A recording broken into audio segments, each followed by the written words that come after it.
So give you a more detailed, description of the story, just to have an affair. So, I feel as though our relationship was over with when I got on methadone because it makes you limp. And when you limp, you can't have sex. You know what I'm saying? And I was getting high and I wasn't talking to her. So, that made her go see somebody else while she was with me. Whether she was having sex, I don't know, but that's foul if he was. You know what I'm saying? Because what man wants to taste another man's penis, when he kiss you? But anyway, uh, listen, when she was begging for me to go to recovery. She was begging to buy a plane ticket for me. She just wanted me to get out the house. Wanted me to get out the house. But one day, me and Danielle got into an argument, and I told her she wasn't smoking no more weed in the house. This is before she had her license. And oh, by the way, that was a tactic of her getting her license. I was just mad about how she went about and did it. She tried to go into the hospital and tried to kill herself because of me. No, that was all about getting her weed license. Cause she's in the medical field and she knows what to say to a doctor to get the weed license. Remember, we already discussed that.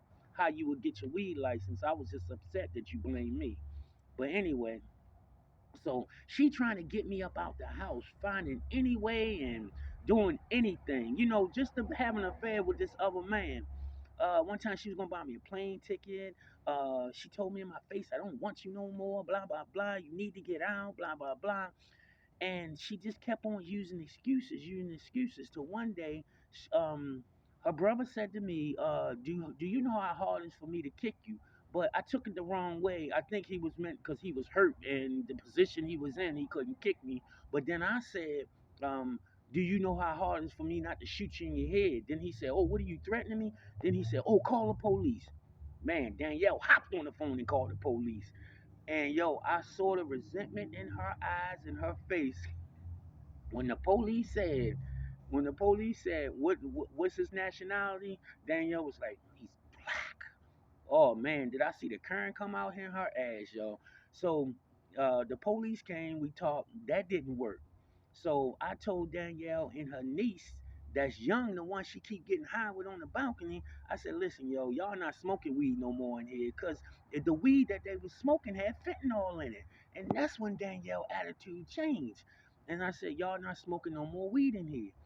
So Danielle got on the phone and schemed up this plan. The only way she can have an affair with this man is to get rid of me. None of her plans was working. But if I make up something and put a restraining order out on him, then I can have my little affair. So I think I left around about October the 26th because the sheriff office came there. I told her no, she couldn't go to the party. That Friday, she invites a girl named Heidi over the house, and they getting high on the porch and everything. Ask Danielle, if I was there, would Heidi be getting high with her on the porch? Nah, she wouldn't. So she had to get rid of me because I didn't let that girl come in. Because I'm trying to stay clean and sober. I'm trying to stop doing drugs. But you doing drugs around me. But you telling everybody I'm doing drugs. The drugs that the kids are finding around the house, they're yours, not mine. They're yours that I'm finding. Yours and your nieces. So I think it was the 29th. She goes to a party. And I said, I told her, I said, yo, is it another man? She laughs in my face and hangs up the phone. So I was like, cool. And then I think that Saturday when she comes home, some guy brings her home. I was like, whatever. She said it's her friend. I'm like, whatever. You know what I'm saying? And then as I'm starting to put things together, my mans and them, they just calling me up, telling me things about her, and I'm like, all right, whatever, whatever. And then she called me up, knowing we don't supposed to be in contact, just to tell me she had an affair, just to tell me she sucked him off, just to tell me she had a sex. And that was all her tactic, was for me to call back and for her to complain that, oh, he's trying to contact me. But I notice I'm getting these calls from different numbers hanging up on me. It's her boyfriend.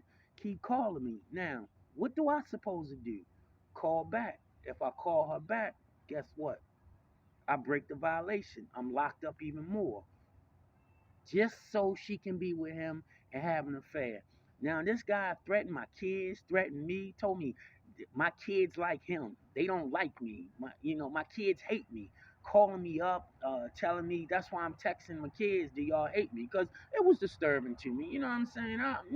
When you don't drink and drug, you start to get emotions. You start to get feelings. And Danielle never see me cry. I never cried since I was with her within 17 years. But now I don't care. I'm 52 years old. I'm a man. I say, hey, I have feelings now. I have emotions. Yo, when this guy called me up and threatened me, now I got to live my life in fear. You know what I'm saying? And I refuse to let that happen. But everything Danielle told the hospital, it was all about just to have an affair. Even when the judge asked her, Miss Candy, do you know where your husband is at? She said no. Yo, the when I was on virtual court run with her, the social worker was saying, tell her you called her, tell her you seen her, because that morning I was trying to call Danielle, say hold off, because I was going through the withdrawals, but she was like, nah, this got to happen, this got to stop, you got to go. Perjury. She lies to the judge because the judge said, hey, have you talked to your husband? Have you seen him?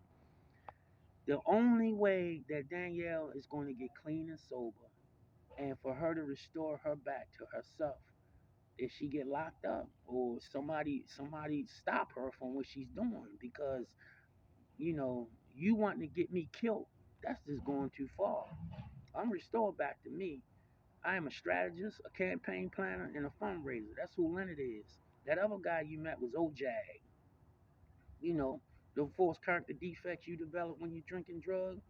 The letter O is for original, or individuals like no other. The letter J is for junkie, a person being controlled by a dangerous chemical substance. You know what the letter A is for? That's for ass, one who commits himself to bad judgment. And the letter G, that's for gangster, one who has no remorse inflicting mental or physical harm towards an individual. OJAD, the original junkie ass gangster. I'm no longer that man, but Danielle Wolf, you are.